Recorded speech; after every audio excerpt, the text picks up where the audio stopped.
Les vraies voix Sud Radio, 18h-20h, Cécile Doménibus, Philippe David. Et bonjour Philippe David, bonjour à tous, merci d'être avec nous. Ça va ? Oui, ça va. En pleine forme, toujours heureux de vous retrouver. Et puis surtout, aujourd'hui, il y a quand même de l'actu. Hein. Ah oui, il y a un peu... Pourquoi vous dites aujourd'hui alors? C'est vrai que depuis la rentrée, ça n'arrête pas. Bah, depuis qu'on est petit, en fait, c'est comme ça tout le temps, non? Oui, mais alors là, depuis le 1er septembre, là, ça... Pouf. Enfin, je suis toujours petite, moi, c'est ça mon problème, c'est que je n'ai toujours pas grandi physiquement. D'ailleurs, j'en appelle à, je sais pas, des chirurgiens, des trucs, enfin, je sais pas, si vous voulez m'aider, c'est pas possible. Aujourd'hui, on est ravis de vous accueillir au 0826 300 300 avec, autour de cette table, Mister Eric Revel. Ah, quelle entrée, merci beaucoup Cécile, Philippe, Sébastien, bonjour à tous. Et à toutes. N'en faites pas trop quand même. Sébastien Ménard est avec nous. Bonsoir Sébastien Ménard. Bonsoir. Sous vos applaudissements. Bravo, bravo, magnifique, magnifique. On n'est jamais si bien servi que par soi-même. Exactement, c'est ça. Et mes applaudissements, on dirait Louis de mes Funès. acclamations. Voilà, c'est ça, exactement. En tout cas, on est ravis de vous accueillir jusqu'à 20h, 0826 300 300 et on va revenir sur ces revendications dans le viseur. La défense du pouvoir d'achat, des acquis sociaux, la grogne des pharmaciens, le gel des salaires des fonctionnaires et entre autres, et en toile de fond, les syndicats qui dénoncent l'injustice des cadeaux fiscaux aux grands groupes, Philippe. Et on vous pose cette question. Les revendications des manifestants sont-elles compatibles entre elles? Vous dites non à 71%. Vous voulez réagir, le 0826 300 300. Oui, moi je crois que c'est plutôt ces manifestations le réceptacle de toutes les colères, puisqu'il y a évidemment les services publics, les entreprises publiques, les fonctionnaires, mais il y a aussi les pharmaciens. Je crois que c'est plutôt le symptôme d'un grand mécontentement. Et puis tout au long de cette émission, on ira avec Christine Bouillot à Toulouse. Nous partirons aussi à Paris, bien entendu. Et avec Paul Aboé. Et puis nous irons aussi dans la manifestation. Oui, avec Luc Faré, le secrétaire général de l'UNSA Fonction Publique. Absolument, on vous souhaite la bienvenue. Ce numéro de téléphone est le vôtre et on vous attend jusqu'à 20h. Donc c'est une journée de mobilisation qui s'annonce très belle et très suivie. Pourquoi ? Parce qu'il y a une exaspération sociale énorme. Cette politique du passage en force au service des plus riches, ça n'est plus possible. Néanmoins, voilà ce qu'on va dire aujourd'hui. Il faut abroger la réforme des retraites. Donc c'est ça que vous blessure. attendez de cette journée, qu'elle fasse pression sur l'exécutif pour l'abrogation. Pour l'abrogation de la réforme des retraites, et puis aussi il faut enterrer le musée des horreurs du budget Bayrou. Les vraies voix Sud Radio. Et donc la France a vécu cette nouvelle journée de mobilisation. Ils étaient aux alentours de 354 000 à défiler dans les rues avec des revendications parfois très différentes. C'est pareil, en matière de chiffres, ça patauge un petit peu. Éric Revel, on avait annoncé une énorme mobilisation. Est-ce qu'on n'est pas un tout petit peu en dessous ?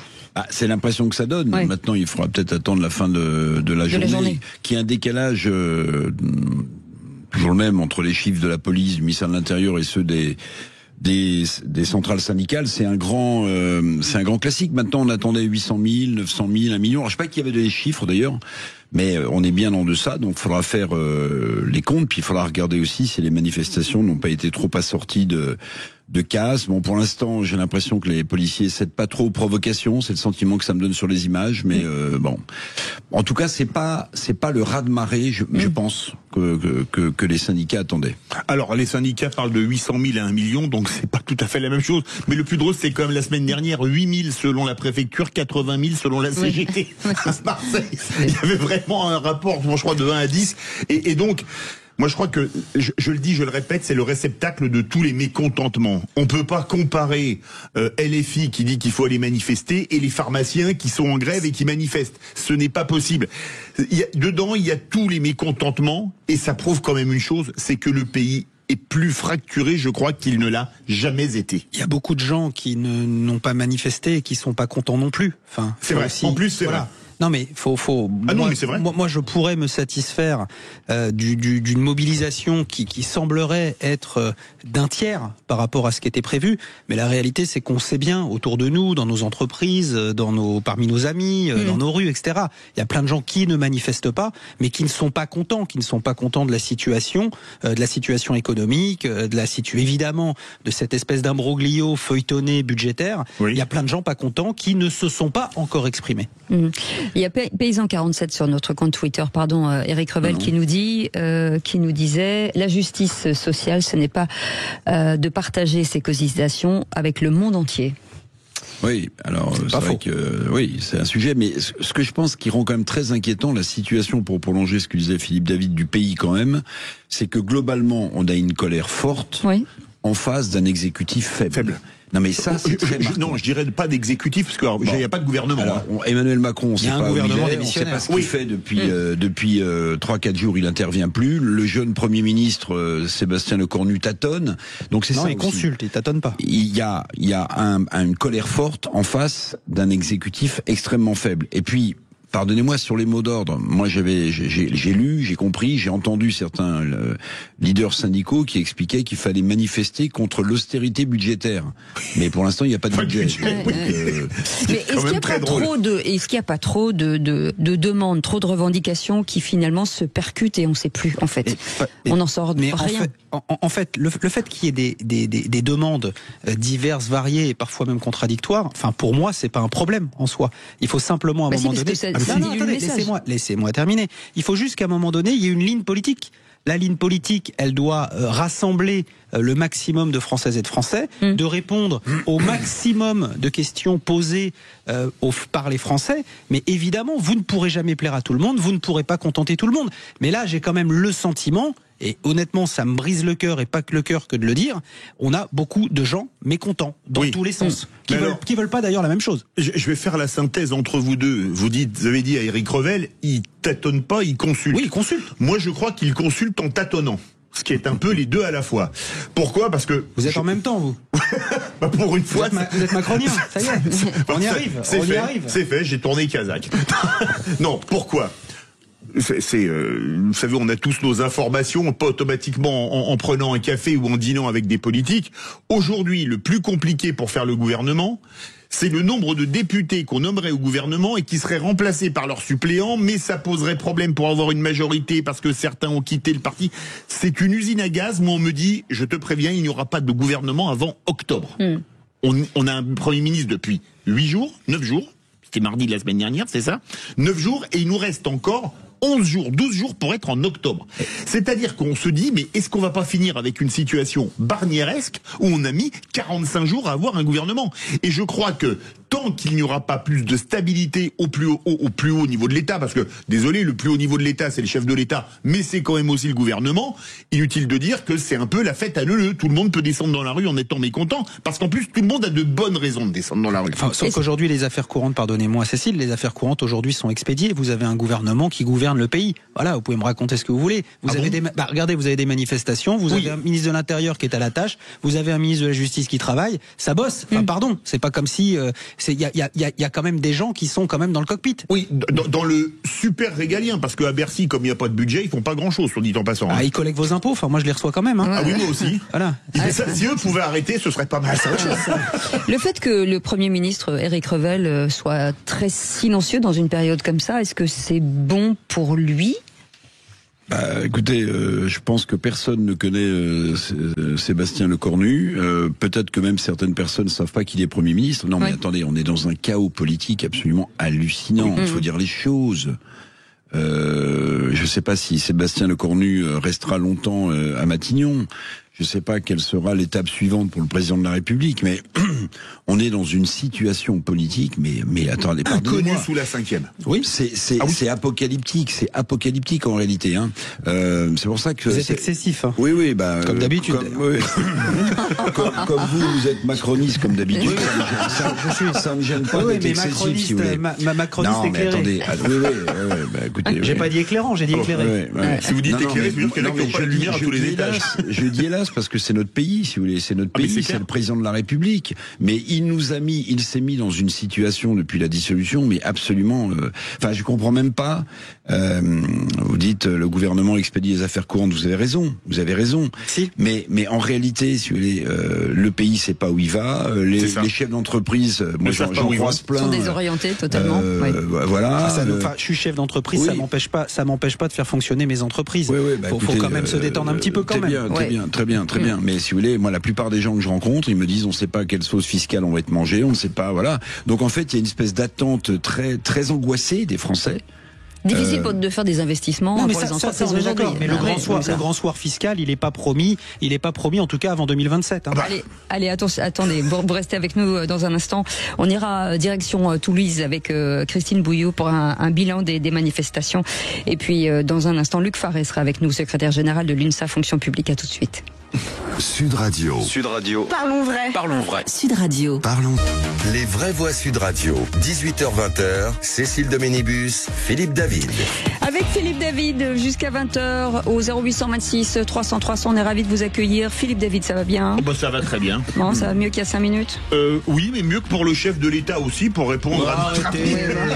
Mais d'ailleurs, est-ce que quelqu'un de ces nouvelles, parce que Il va bien. on n'entend plus parler de Vous lui. voulez qu'on fasse un alerte enlèvement? Bah oui, parce qu'ils s'emballe 22 pour reconnaître New l'État York. de Palestine à l'ONU. Mais depuis, vous l'avez entendu parler, dire quelque chose? Répondre à un TikToker qui n'arrive pas à lever la barrière du périage de Saint-Arnaud, vous vous souvenez? Ouais. Non, mais même ça, on l'entend plus. Non, c'est extraordinaire. Il fait peut-être ses valises. Non, mais il est, pour on manque Ah. je sais pas où il est. Éric Revel, votre portable est en train de vibrer. Oui, oui. Voilà. On lui propose une place au gouvernement. J'essaye de détendre Éric Revel.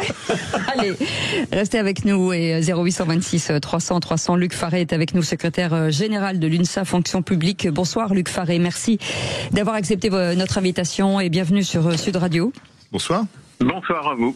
Luc Faré, vous étiez bien entendu, je ne sais pas si vous y êtes encore dans cette mobilisation et on voulait faire un petit point avec vous. D'abord, est-ce que vous êtes plutôt content? Est-ce que vous avez l'impression d'avoir été entendu? Et quelle sera la suite?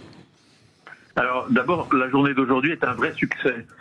Plus de 500 000 manifestants selon les chiffres du ministère de l'Intérieur hors Paris. Et à Paris, la manifestation n'est pas terminée et elle est très imposante. Donc oui, c'est un succès aujourd'hui pour le monde syndical. Et ça montre que les organisations syndicales sont capables d'organiser des manifestations dans le calme et qui se déroulent bien. Évidemment, nous allons poursuivre si le gouvernement ne nous entend pas. C'est-à-dire si le Premier ministre reste sur le budget qu'il a envisagé, du moins que son prédécesseur a envisagé. Mais nous souhaitons un budget plus juste, avec d'autres perspectives. Ça veut dire quoi un budget plus juste? Ça veut dire que les gens les plus riches, ce qu'on appelle les ultra-riches, doivent être mis à contribution. Il doit y avoir une réflexion également sur les dépenses et l'utilisation de l'argent, et en particulier vis-à-vis d'aides non contrôlées sans contrepartie pour certaines entreprises. Si des entreprises investissent, pas de souci, mais si l'argent va aux actionnaires, alors on peut s'interroger si c'est le rôle de l'argent de l'État et de nos impôts. Mais Luc Faré... Voilà, ça fait partie du fond de nos revendications. Mais le problème, c'est qu'on est le pays le plus taxé du monde, ou presque, et on veut encore plus d'impôts, alors qu'on a une croissance qui est très faible depuis des années, on a une désindustrialisation massive. Aujourd'hui, on est au niveau de la Grèce pour l'industrie dans le PIB, à 9%.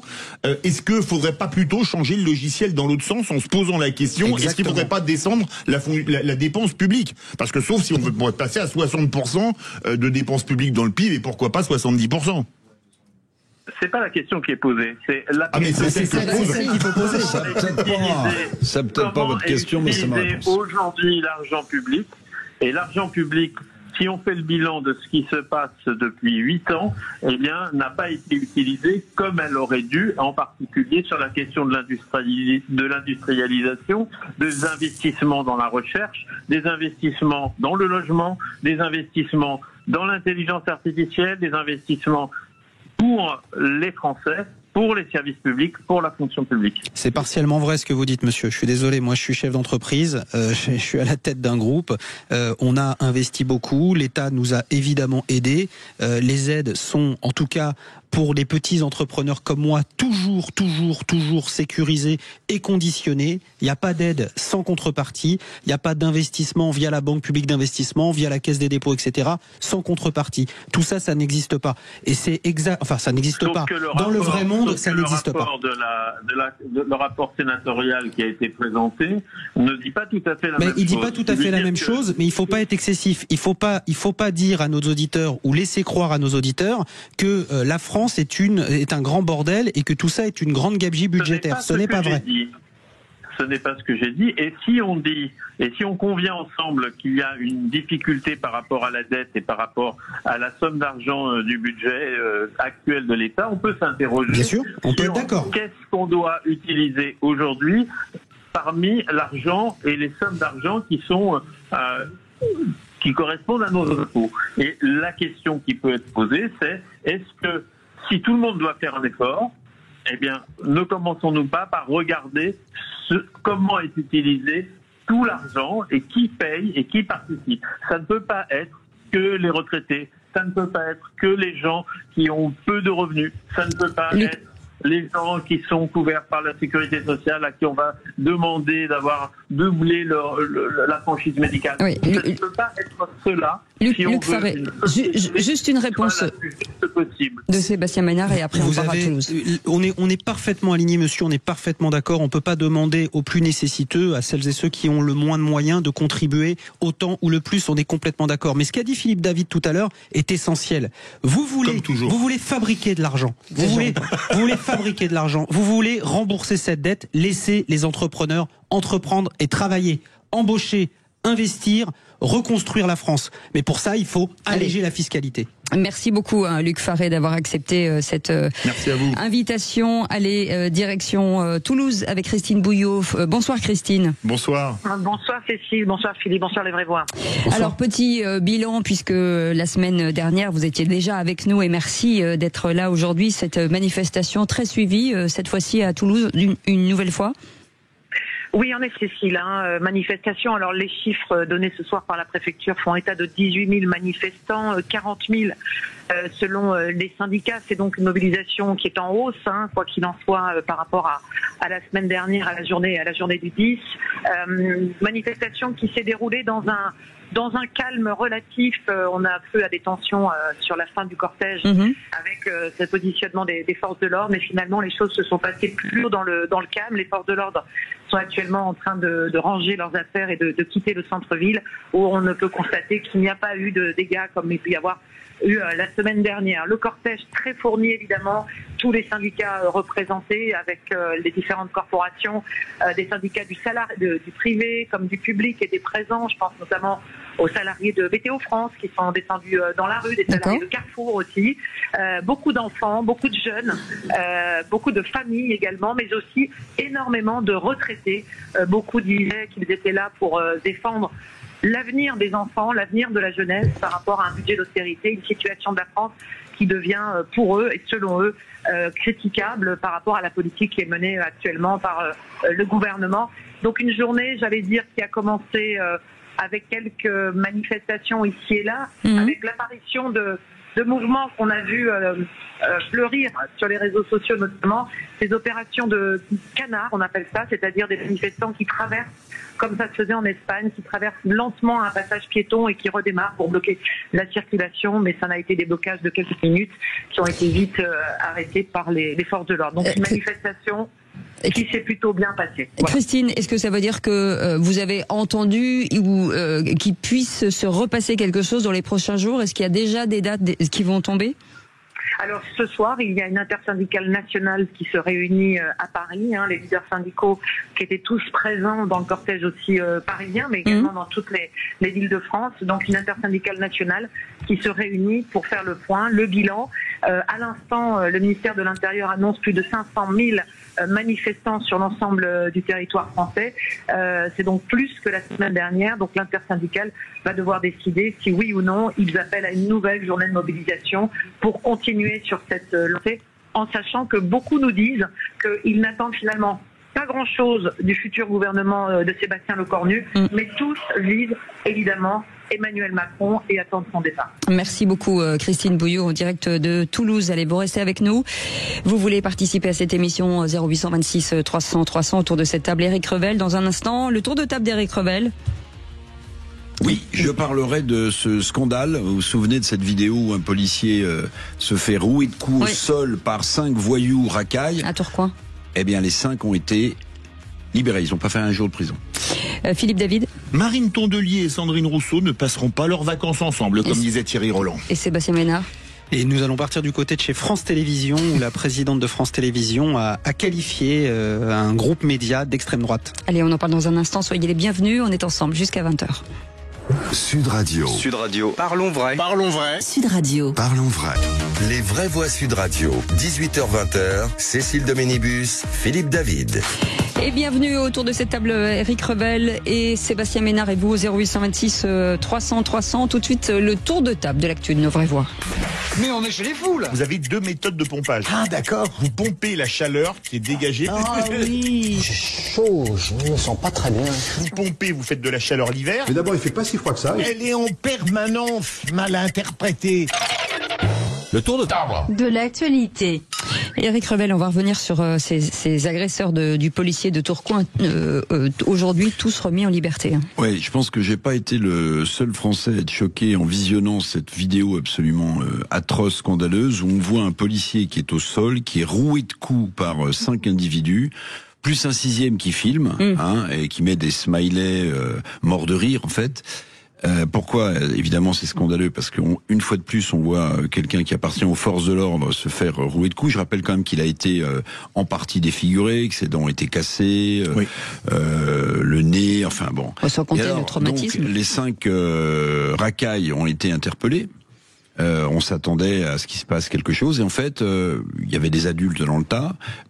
Ces voyous sont sous contrôle judiciaire, c'est-à-dire qu'ils sont ressortis libres. Alors je vais dire, on me dit oui, mais c'est la loi, c'est comme ça, etc. Eh ben écoutez, il faut changer la loi. Il faut changer la loi. Je pense que il faut, d'une manière ou d'une autre, que dès qu'on touche à quelqu'un qui est en uniforme ou mandat de dépôt. Qui est en service, qui travaille pour un service public, oui, en mandat de dépôt, et il doit être incarcéré, c'est tout. Parce que sinon, c'est un permis que vous donnez au suivant, elle est agressée des policiers, puisque de toute façon, il ne risque rien. Il risque un contrôle judiciaire, vous voyez. Bon, voilà. Mais donc j'ai été scandalisé, mais comme plein de gens qui nous écoutent ce soir, Philippe. Alors, je suis scandalisé, mais le juge ou la juge a appliqué la loi. Oui, ce que je veux C'est-à-dire que c'est-à-dire que c'est l'individualisation de la peine. Et moi, je suis quasi certain que je suis d'accord avec vous qu'il faudrait une loi. On touche à un membre des forces de l'ordre, c'est mandat de dépôt directement. Je vous parie qu'elle se fait censurer par le Conseil constitutionnel en disant que la peine doit être automatiquement individualisée. Donc vous savez, c'est comme pour les manifestants qu'on peut pas interdire de... Non. Comment ? C'est violence en réunion, non, ça ? Non. Oui, mais violence en réunion, vous n'allez pas automatiquement sous mandat de dépôt. Donc, mais par contre, si on veut changer la loi, je peux vous dire qu'à 99%, et je serai partisan d'une loi, comme ça, le Conseil constitutionnel la censurera. Je pense que ça vaut quand même le coup d'essayer. Voilà. Oui, mais on vote tellement de lois qui servent à rien. Ça, on est d'accord. Voilà, donc pour le coup, celle-ci, elle est circonstanciée, elle peut s'illustrer, et elle permettra pour une fois mais elle est pas populaire. À Éric Revel d'avoir une bonne idée. Mais il est désagréable. C'est-à-dire, je crois qu'il a mal vécu la dernière émission. Pour ça, il essaie de prendre les devants. Mais vous savez, moi, je suis une sorte de diesel, je deviens très méchant à la fin. Mais juste, pourquoi c'est très dangereux pour notre société ? Parce que quand vous avez des gendarmes ou des policiers qui se font rouer de coups et qui voient qu'aucune sanction n'est prise en ce qui concerne leurs agresseurs, je vais vous dire, il y a le problème de ces gens qui, au bout d'un moment, vont en avoir marre. Vont en avoir marre de se faire taper sur la tête. Police. Et pourquoi c'est très dangereux ? Parce qu'aujourd'hui, ce qui maintient quand même la République à peu près stable, c'est pas le niveau de notre endettement. Il y a longtemps qu'on serait effondré. Oui. C'est pas le niveau social dans le pays. Il y a longtemps qu'on serait effondré. C'est pas le niveau scolaire non plus. C'est pas le niveau scolaire. C'est justement nos forces de l'ordre. Donc, est-ce qu'on mesure bien qu'au bout d'un moment, ces gens vont en avoir ras-le-bol, et si eux craquent, ils auraient le droit de craquer. C'est clair. Ce sont des femmes et des hommes. Eh ben, il reste quoi de la République ? Pas grand-chose. Pas grand-chose. Nous. Moi, je vais rebondir, c'est très bien, parce que Éric Revel a dit qu'il était un diesel. Rebondissez. Oui, ça tombe bien, je vais parler des écologistes. Alors, lui qui est un diesel, déjà, vous allez pas vous faire des amis parmi les 2 personnes dont je vais parler. Alors, je vais pas dire qu'il y a de l'eau dans le gaz, parce qu'on me dirait, mais dans lesquels il y a le plus d'émissions de CO2, parce que c'est entre Marine Tondelier et Sandrine Rousseau qu'il y a de la friture sur la ligne. On va dire ça comme ça. En effet, elle a déclaré, Sandrine Rousseau, désolé, j'en ris, au sujet de Marine Tondelier, qu'elle s'enferme dans des réflexes d'apparatchik, et elle dénonce une parodie de démocratie interne chez les Verts. Alors pourquoi ? Ça y est, c'est la guerre. Ah voilà, c'est la guerre ouverte, là, oui. Là, c'est pas la veste verte qu'il faut mettre, c'est le gilet pare-balles. Alors la cause, c'est d'après un document qui est sorti dans le journal L'Opinion, un journal très sérieux, soit dit en passant, c'est que le processus de sélection du candidat ou de la candidate écologiste à la primaire à gauche est verrouillé par Marine Tondelier, qui a tout verrouillé pour prendre le parti, et maintenant encore plus qu'elle est dans le parti. Alors, moi, je tiens à rassurer Sandrine Rousseau, qui a l'air d'être étonnée, c'est que verrouiller un parti, il y a plein de loups de la politique qui l'ont fait. François Mitterrand, 71, quand il prend le pouvoir au PS, Chirac, 76, quand il crée le RPR. Alors, pour verrouiller un parti, il y a plusieurs manières. Il y a la manière feutrée, où vous mettez vos copains à tous les postes clés, et puis il y a une manière que je qualifierais d'un peu plus putassière. Je sais pas, vous allez sur un plateau de télé et vous dites qu'un de vos adversaires politiques, enfin il est dans votre parti mais vous l'aimez pas, qui s'appelle Julien Bayou, a commis des choses horribles avec sa femme. Donc, les leçons de morale des Verts, qui nous disent depuis des années qu'ils vont faire de la politique autrement, non, ils font la même, mais en pire. Alors c'est quand même extraordinaire. Donc maintenant, le règlement de compte à Hockey Europe Écologie Les Verts, j'attends la suite du western. Enfin, moi j'admire votre patience et votre façon de décortiquer l'actualité, mon cher Philippe David. Mais les Verts, Europe Écologie Les Verts, je viens de vérifier, c'est 18 000 adhérents. Hein. Oui. Non, mais c'est 18 000 adhérents. C'est-à-dire qu'il n'y a plus de cabine téléphonique. Mais oui, en gros, ça tient, quand ils viennent tous, après, ça tient dans 10 cabines téléphoniques. Oui. On les entend beaucoup. Et Madame Rousseau, comme Madame Rousseau représente sur les 18 000, 2000 ou 1500. Donc en fait, on parle de choses qui n'existent pas. Vous voyez, moi j'aimerais une écologie. Dans le débat politique qui compte. Alors là, je suis d'accord avec Sébastien. Un certain nombre de médias souhaitent donner la parole à ces gens-là. Moi, j'ai jamais compris, au-delà du buzz que fait Madame Rousseau, pourquoi est-ce qu'on l'invite encore? Je vous le dis franchement. Parce qu'elle fait le buzz. Là, on parle de débat démocratique. Pardonnez-moi, mais Europe Écologie Les Verts, combien de divisions? 18 000 adhérents à l'échelle du pays. Certains on est disent, 66 millions. Certains disent, et dont Philippe Bilger, disent que elle soulève des sujets qui permettent la réflexion. Voilà. Et ça fait Philippe Bilger. Et ça fait Philippe David. Ça Philippe Bilger. Bravo. On transmettra. Et ça fait Philippe David, ça fait quand même 30 ans que les Verts fonctionnent comme ça. On les appelle pas les Khmer Verts pour rien. C'est clair. Voilà, ils sont autocrates, totalitaires, extraordinairement irrévérencieux vis-à-vis des autres. Très sectaires. Voilà. Et pas très loyaux, visiblement. Ah non. Et plutôt lâche. Sébastien Ménard, puisque vous avez la parole. Vous n'avez rien à voir avec la famille de Robert. Non. Oui. Non. Joker. Voilà. Ah bon? Non, mais je dis Joker parce que Vous savez pas? C'est pas une insulte. Non, mais des Ménards. Non, mais des Ménards, il y en a des dizaines de Béziers. Vous avez compris, Robert. Évidemment. Voilà. C'est pas mon père ni mon frère. D'accord. Ouais, d'accord. On sait pas. Mais on sait pas. On sait pas. Sébastien M. C'est pas le fils de Louis Chédid? Là, en l'occurrence, c'est sa famille, c'est sûr. Ménard, c'est un nom d'emprunt. Bon, on y va ou pas? Oui, on y va. Moi, mon sujet, c'est extrêmement simple. C'est un coup de gueule. C'est France Télé. J'aime France Télévisions. J'aime le service public, la radio, la télé. Et évidemment, j'avais déjà été un peu abîmé. Et les chaînes privées aussi, vous aimez? Oui, mais j'ai une appétence, je dirais, pour les services publics et pour les services publics de l'audiovisuel. Et j'avais été un petit peu choqué de la manière dont un journaliste que j'écoutais le soir, qui s'appelle Jean-François Aquili, qu'on connaît parfaitement ici. Oui, très bien, sur Sud Radio. La manière dont il avait été touché, victime d'une controverse. Et cette même controverse, bizarrement, lui, on l'avait accusé évidemment d'entretenir une relation intellectuelle ou même relationnelle ou voilà présupposée ou fantasmée avec Bardella. Et là, on a deux journalistes du service public, un qui est à la télé, Cohen, un qui est sur France Inter, la radio, et on a Thomas Legrand. Le grand par médias interposés. Vous avez deux groupes aujourd'hui qui se foutent entre guillemets sur la tronche, un groupe privé. Mais ce qui me gêne, c'est pas tant que le groupe privé fasse ça, parce que à la limite ça ne m'étonne pas, mais que vous ayez des entreprises publiques qui sont dans le deux poids deux mesures quand on voit et franchement, Je n'ai jamais critiqué le service public. Je suis client, je suis contributeur, je suis, enfin bref, et je n'ai fait qu'applaudir. Et je n'ai fait qu'applaudir le travail de Sybille Veil et le travail de Delphine Ernotte. Mais là, franchement, c'est accuser un groupe média privé d'extrême droite. D'accord, d'alimenter la polarisation des débats, etc. Franchement, je me suis jamais permis de dire que sur le service public, il y avait quand même un traitement qui était et un biais intellectuel qui était plutôt de gauche et parfois très de gauche. Mais là, je ne peux pas m'empêcher de le faire désormais. Et j'en suis désolé. Alors déjà, Eric, allez. Écoutez, oui, moi les bras m'en sont tombés quand j'ai vu cette déclaration de Delphine Ernotte. C'est fou. Il y a deux choses. Les vidéos où on voit Monsieur Legrand et Monsieur Cohen se parler ont un aspect très positif pour moi.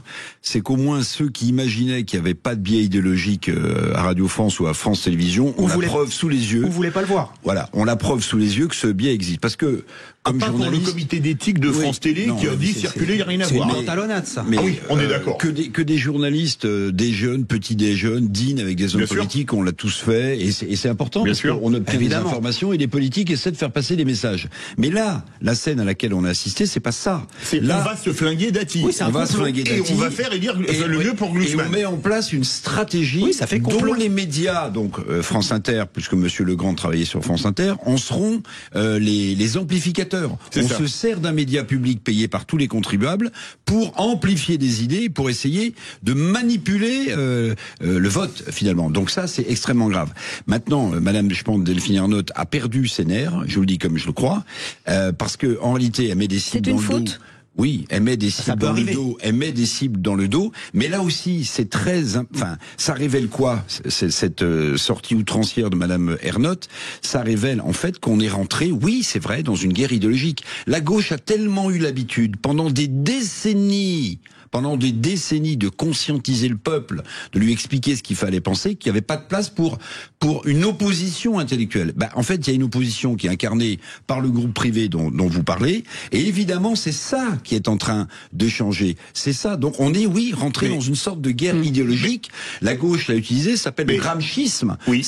On ensemence le terrain culturel pour ensuite que l'élection politique soit une évidence. Quand vous avez conscientisé les foules et les masses. Eh bien, oui, là, il y a d'autres acteurs qui disent on peut penser différemment. Et moi je dis on n'est pas d'extrême droite pour autant. Et moi je tiens à dire pour officier sur Sud Radio, et on le dit aussi, je le sais, enfin ça se sait sur CNews, je n'ai jamais eu une consigne quelle qu'elle soit, que ce soit ici sur Sud Radio ou sur CNews, je dis ce que j'ai envie de dire. Après, j'assume mes propos. Allez, merci beaucoup. J'en profite pour dire que vous pouvez retrouver Jean-François Aquili tous les matins à Absolument. 8h15 pour l'interview politique entre 9h et 10h. Allez, vous restez avec nous dans un instant. La suite de cette... Oui, en direct de la manif, puisque nous allons à Paris. Exactement. On fait un petit point, on revient dans un instant. À tout de suite. Sud Radio, c'est vous qui donnez le ton. Bravo pour votre score d'audience, ça devient impressionnant. Faites attention, vous allez avoir beaucoup d'ennemis.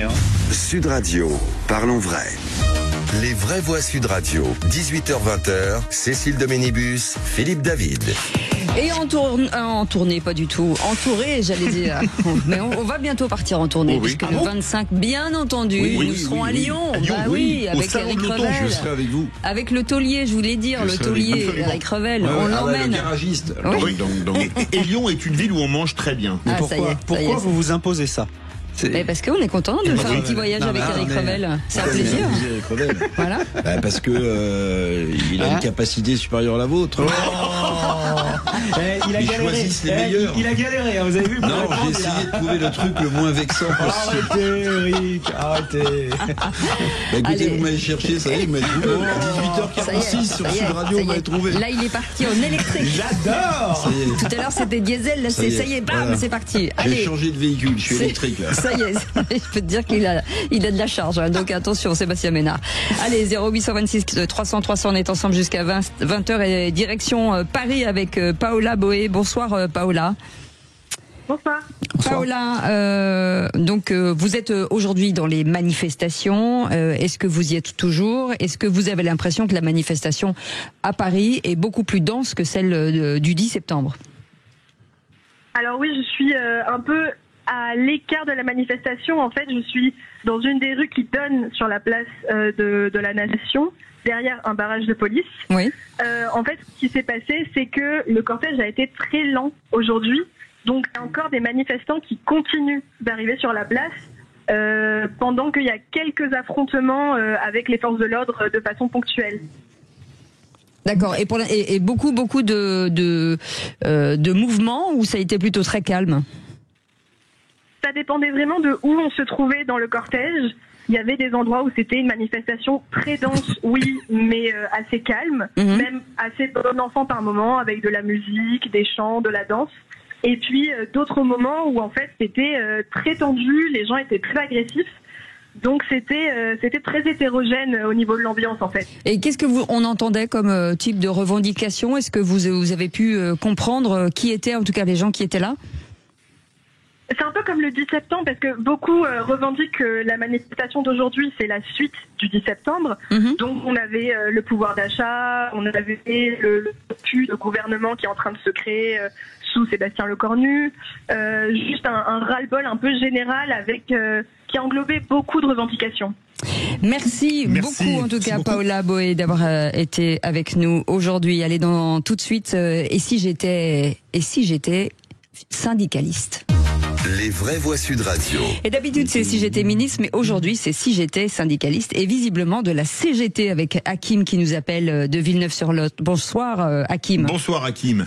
Bonsoir Cécile, bonsoir Philippe et bonsoir à toute l'équipe. Bonsoir. Alors vous êtes donc ce soir le patron de la CGT, c'est votre rôle. Quelle serait votre revendication? Monsieur le secrétaire général. Exactement. Ouais. Alors moi les chiffres, je suis un peu comme Henri Krasuki, je me perds assez vite. Ça commence bien. Mais je pense que quand même une des revendications principales, c'est quand même le pouvoir d'achat. Il y a un petit problème sur la fiche de paye pour tout le monde, pour tout le monde. Je parle pas que pour ma corporation. Et je pense qu'une des clés. Quelle est votre profession pour qu'on connaisse sous votre corporation, Hakim? Oui, je suis enseignant. Ça va faire ma 21e année que j'enseigne et je suis à 2200 euros. Et je ne sais toujours pas lire. Non, je plaisante. Ah oui, j'ai vu ça, c'est terrible. Alors, on en a appris de belles quand même. Ça veut dire qu'en matière de salaire, en temps d'années, la réindexation des salaires ne s'est pas faite chez vous? Si, on revalorisait les salaires quand même. Mais bon, voilà, je suis à 2002 net. Bon, voilà, c'est ça, après 20 ans. Après, moi, quand je suis entré dans le métier, je pensais pas forcément à la paye, c'est pas des choses auxquelles je pensais. Mais je pense qu'aujourd'hui, c'est un souci pour beaucoup de gens avant des grandes, les grandes idées sur la dissolution, sur le jeu des partis actuellement. Je pense que ça concerne beaucoup de gens. Voilà. Eric Revel. Moi, je voudrais dire toute mon admiration à Hakim, qui est depuis 21 ans enseignant. On sent qu'il a le verbe clair et les idées aussi claires. Je voudrais dire mon admiration parce que c'est vrai que l'une des raisons de l'effondrement de la crise des vocations dans l'éducation nationale, c'est le salaire. Le salaire. On paye mal nos enseignants. On les recrute aussi d'une manière de plus en plus compliquée et difficile. Prend des contractuels. Vous voyez, il y a des chiffres qui circulent, c'est plusieurs milliers, je vais dire, par an de fonctionnaires de l'éducation nationale qui quittent la profession tellement qu'ils en ont ras-le-bol, à la fois du salaire, des conditions de travail, pour tenter leur chance dans le privé. Et le manque de reconnaissance. Voilà. Et c'est vrai que d'une manière générale, en plus, le prof ou l'instit, quand il fait cours, il ne bénéficie plus de l'autorité dont il bénéficiait à mon époque. Nous, vous savez qu'on se levait. Moi aussi, on se levait dans la classe quand le prof rentrait. Sébastien Ménard. Moi, pour répondre à Hakim, rapidement. Et évidemment, bravo pour ce que vous faites, mais ça touche en fait l'ensemble des salariés, que ça soit de la fonction publique ou du secteur privé. Je rappelle juste un chiffre. Pour payer quelqu'un 2200 €, ça coûte 4500 balles. Voilà. C'est quoi la différence entre les 2200? Mais c'est pas comme tout le monde. Je suis pas d'accord avec vous parce que c'est comme les policiers. Eux, ils sont à portée de baffe. Je rappelle. Je suis d'accord, Cécile. Mais quand vous avez des salariés qui sont payés 1500 ou 1600 €, dans les grandes villes, vous pouvez pas vivre avec ça. C'est clair. Donc la réalité, c'est que aujourd'hui, il y a de l'argent pour payer, évidemment, mais sauf que les salaires sont amputés des charges patronales, des charges sociales qui sont trop importantes dans notre pays. Merci en tout cas, Hakim, d'avoir été notre patron de... Notre Henri Krasuki des vraies voix. Merci beaucoup. Allez, vous restez avec nous. Dans un instant, le coup de gueule de Philippe David. Eh bien, il y a 2 choses sur lesquelles Anne Hidalgo n'est pas regardante. Son bilan carbone et sa dépense publique. Allez, tout de suite, Thomas Binet. Philippe. Thomas Binet, les incontournables de la gestion de patrimoine. À tout de suite. Alta Profit, assurance vie, retraite, immobilier, le meilleur de l'épargne en ligne depuis plus de 25 ans. Le conseil en plus. Présente. Sud Radio, les incontournables de la gestion de patrimoine. Thomas Binet. Et nous nous retrouvons comme tous les jeudis soirs avec notre consultante Catherine Boddenot, directrice marketing, offre et communication chez Alta Profit, pour parler gestion de patrimoine. Bonsoir Catherine. Bonsoir Thomas. Catherine, le taux du livret A a été abaissé à 1,70% depuis le 1er août, un niveau jugé très bas par la majorité des Français. Mais quand on est un profil prudent en matière d'investissement, comment placer son argent pour avoir de meilleurs rendements sans pour autant perdre de risques trop importants? Avez-vous des solutions à nous proposer, Catherine? Oui, il y en a. Alors tout d'abord, il faut quand même rappeler que le livret A reste utile pour l'épargne de précaution. Donc la question qui se pose ici, c'est au-delà de l'épargne de précaution, qu'est-ce qu'on fait quand on a un profil prudent? Puisqu'il faut élargir un petit peu ses options, mais tout en gardant toujours la sécurité en ligne de mire. Donc pour moi, la meilleure solution, c'est l'assurance vie avec le fonds en euros, puisqu'avec le fonds en euros, vous allez bénéficier d'une garantie du capital. Ensuite, en termes de rendement, en général, ils sont supérieurs à ceux du livret A. En 2023 et 2024, on a servi du 2,5 ou 2,6% en moyenne, net, mais ce sont bien des moyennes. Donc il y a des contrats qui ont servi plus, qui ont servi du 3%, et en allant chercher les bonifications qui étaient proposées tout au long de l'année, on pouvait aller jusqu'à du 4% net. Alors, est-ce que c'est encore le cas aujourd'hui et peut-on trouver des bonifications et sous quelles conditions d'ailleurs? Alors oui, il y a encore des bonifications qui sont proposées, qui sont valables jusqu'à la fin de l'année 2025 et qui en général s'appliquent aussi en 2026. Mais attention, certaines d'entre elles sont conditionnées à un taux de détention d'unité de compte. Alors qui dit unité de compte, vous venez d'utiliser le terme, dit risque de perte de capital, je crois, alors qu'on est en train de parler de profil prudent. Vous avez totalement raison. Mais quand on parle d'unité de compte, alors oui, il n'y a pas de garantie de capital sur les unités de compte, mais derrière le mot unité de compte, il y a en fait toutes les classes d'actifs. Donc vous allez avoir du monétaire, de l'obligataire, des actions, etc. Donc vous pouvez très bien choisir des classes d'actifs avec peu de risques. Mais alors, là aussi, qui dit peu de risques, dit aussi peu de rendement, si je vous ai bien écouté dans les épisodes précédents, depuis qu'on fait ces chroniques ensemble. Oui, vous avez encore raison, et vous faites bien de le souligner. Alors, vous pouvez très bien investir sur du monétaire. Alors certes, avec du monétaire, vous aurez des rendements équivalents à ceux d'un livret A. Mais ça va vous permettre d'aller déclencher les fameuses bonifications sur les fonds en euros dont je parlais tout à l'heure. Et ensuite, vous pouvez très bien aller sur des fonds obligataires qui vont être gérés activement. Et là, vous pourrez aller chercher du 4%. Donc en fait, il faut être vraiment sélectif dans votre choix d'unité de compte. Donc on peut dynamiser un peu son épargne sans forcément prendre de gros risques, c'est ce que vous nous dites. Exactement. Et il y a une troisième option qu'il faut mentionner, ce sont les produits structurés. Avec des produits structurés, vous pouvez avoir des produits qui vous offrent une garantie en capital ou au moins une protection du capital à l'échéance du produit. Et donc, ce sont des produits qui vont vous permettre d'aller chercher un peu plus de performance tout en gardant quand même une certaine protection. Donc, c'est la logique du compromis entre sécurité et rendement du coup. Tout à fait. Alors les fonds structurés avec capital garanti vont vous permettre de rester dans une logique prudente, mais tout en allant chercher un peu plus de performance et donc de ne pas vous contenter de taux très bas. Alors, il faut quand même accepter, il faut le savoir, il faut accepter que votre argent soit immobilisé pendant plusieurs années. D'accord. Alors, on va essayer de se résumer un petit peu sur tout ça. Quelle stratégie, Catherine, recommanderiez-vous pour un profil prudent aujourd'hui? Pour moi, la clé, c'est vraiment la répartition. D'abord, vous commencez par un matelas de sécurité sur le livret A pour les éventuelles dépenses imprévues. D'accord. Ensuite, vous investissez une partie sur un fonds en euros. Ça va être pour la stabilité à long terme. Et ensuite, on va aller chercher un peu plus de performance en investissant sur des fonds obligataires, sur du monétaire, ou sur des produits structurés pour aller chercher un peu plus de performance et ou pour déclencher les bonifications sur les fonds en euros. En fait, être prudent, ça ne veut pas dire se contenter d'un seul produit qui sera peu rémunérateur. On peut aussi avoir une stratégie de diversification quand on est prudent pour aller chercher un rendement un peu plus attractif. Et comme vous l'avez dit, donc effectivement, être prudent, c'est aussi investir, mais réfléchir à ce que l'on fait. Merci Catherine pour ces explications très concrètes. On vous retrouve jeudi prochain pour un autre numéro d'Oser investir, les incontournables de la gestion de patrimoine. Et pour ce qui me concerne, je vous donne rendez-vous dimanche matin dès 9h27 dans la matinale week-end. Sud Radio, les incontournables de la gestion de patrimoine.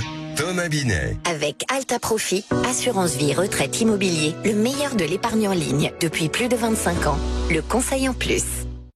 Sud Radio. Sud Radio. Parlons vrai. Parlons vrai. Sud Radio. Parlons vrai. Les vraies voix Sud Radio. 18h-20h. Cécile de Ménibus, Philippe David.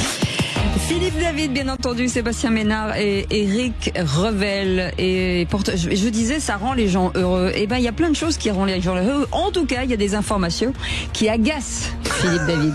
Ça ne rend pas heureux. Les vraies voix Sud Radio.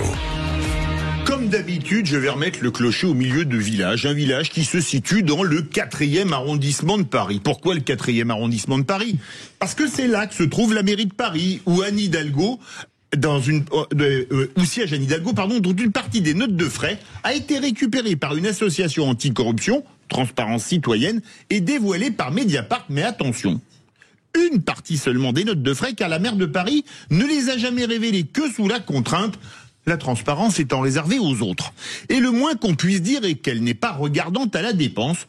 84 200 € de frais de représentation, principalement en vêtements, et environ 125 000 € de voyage, cela entre 2020 et 2024.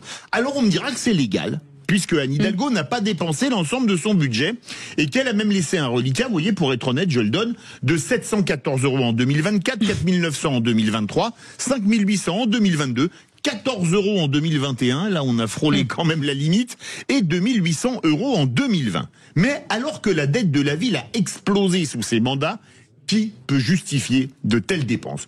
Mais ce n'est pas tout. Alors que la ville de Paris fait la chasse aux bagnoles au nom de l'écologie, il est amusant de voir que la maire de Paris, si elle n'aime pas les voitures, adore l'avion. New York, en 2023, pour un sommet climatique à l'ONU, 9 810 €. New York, encore, 2022, 10 034 €. Tokyo, en 2021, pour les Jeux paralympiques, 12 687 €. Et Tahiti, en octobre 2023, pour visiter le site olympique de surf à Teahupo, un voyage agrémenté par une visite à sa fille, mais bien évidemment payé par le contribuable. On ne fera pas son bilan carbone, car le bilan carbone, c'est comme la transparence pour les autres.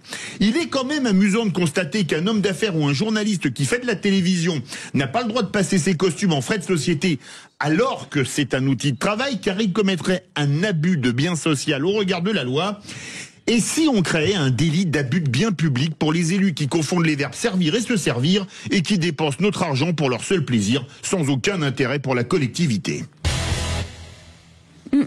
Bon, alors moi, vous attendez à une réaction aussi violente que le papier de Philippe David. Il n'était pas violent, j'aurais pu l'être bien plus que ça. Je vais vous dire, bon, évidemment, tout ça c'est beaucoup d'argent. Quand on donne des leçons, il faut faire gaffe et c'est s'appliquer à soi-même. Mais je dirais, mais il y a un mais quand même.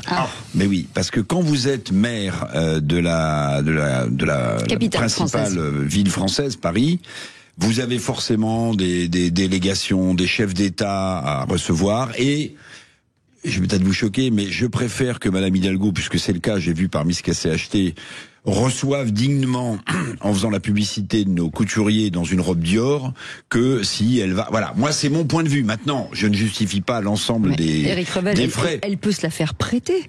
Oui. Il y a plein de gens qui se font prêter des vêtements. Oui, vous avez raison, elle peut peut-être se la faire prêter, mais là-dedans, dans ces frais-là, voilà, si on pouvait avoir un petit peu de nuance et voir ce qu'elle a acheté pour représenter Paris. Excusez-moi, mais c'est la dette de Paris. C'est pas souvent que je suis gentil avec Hidalgo. Elle va sur Vinted. Oui.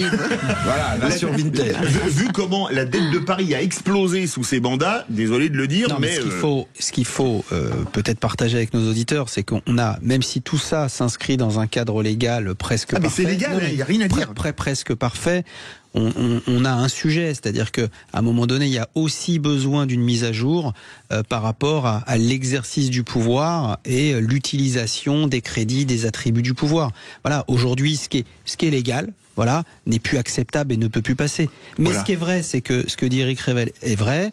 La maire de Paris, j'ai pas d'accent c'est Revel. Revel, voilà. elle est constitutionnellement la 21e personnalité de l'État. Oui. Elle est diplomatiquement parlant l'une des personnalités politiques qui reçoit le plus de visites de dignitaires étrangers, parce que c'est comme ça.